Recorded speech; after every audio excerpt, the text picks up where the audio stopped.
restoration of former glory, treasuries overflowing with gold and jewels, legions of statues carved by the finest artisans, milling crowds gathered to hear the prophetic words of the oracle. But no more. Over the past century, Delphi had been brought low by invading Gauls, by plundering Thracians, but most of all, by neglect. Few now came to seek the words of the oracle. A goat-herder questioning a wife's fidelity, or a sailor seeking good omens for a voyage across the Gulf of Corinth. It was the end of times, the end of the Oracle of Delphi. After prophesizing for 30 years, she would be the last to bear the name Pythia, the last Oracle of Delphi. But with this burden came one final challenge. Pythia turned toward the east, where the sky had begun to lighten. Oh, that rosy Eos, goddess of dawn, would hurry Apollo to tether his 4 horses to his sun chariot. One of Pythia's sisters, a young acolyte, stepped out of the temple behind her. "Mistress, come away with us," the younger woman begged. "It is not too late. We can still escape with the others to the high caves." Pythia placed a reassuring hand on the woman's shoulder. Over the past night, the other women had fled to the rugged heights, where the caves of Dionysus would keep them safe. But Pythia had a final duty here. "Mistress, surely there is no time to perform this last prophecy." "I must." "Then do it now, before it is too late." Pythia turned away. "We must wait for dawn of the 7th day. That is our way." As the sun had set last night, Pythia had begun her preparations. She had bathed in Castilia's silver spring, drank from the Cassotis spring, and burned bay leaves on an altar of black marble outside the temple. She had followed the ritual precisely, the same as the first Pythia thousands of years ago. Only this time, the oracle had not been alone in her purifications. At her side had been a girl, barely past her 12th summer. Such a small creature and of such strange manner. The child had simply stood naked in the spring waters while the older woman had washed and anointed her.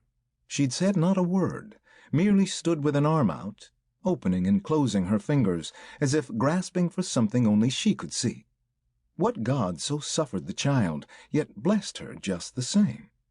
Surely not even Apollo. Yet the child's words 30 days ago could only come from the gods. Words that had plainly spread and stoked the fires that now climbed toward Delphi.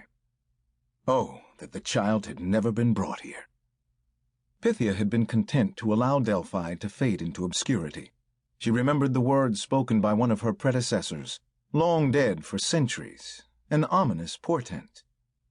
Emperor Augustus had asked of her dead sister, "Why has the oracle grown so silent?"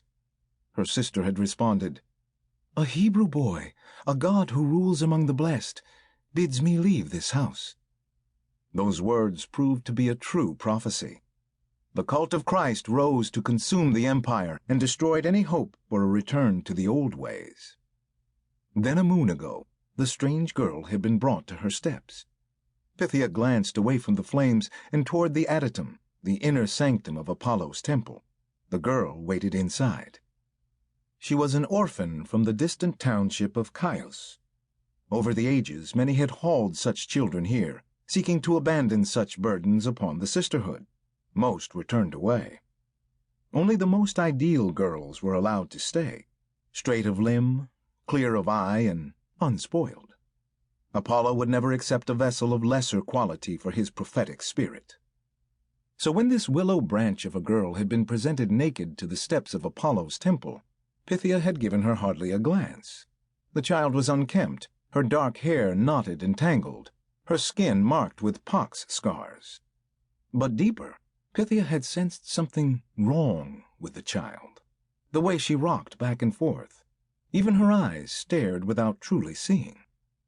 Her patrons had claimed the child was touched by the gods, that she could tell the number of olives in a tree with merely a glance, that she could declare when a sheep would lamb with but a touch of her hand. Upon hearing such stories, Pythia's interest had stirred.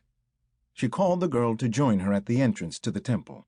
The child obeyed, but she moved as if disconnected, as if the winds themselves propelled her up.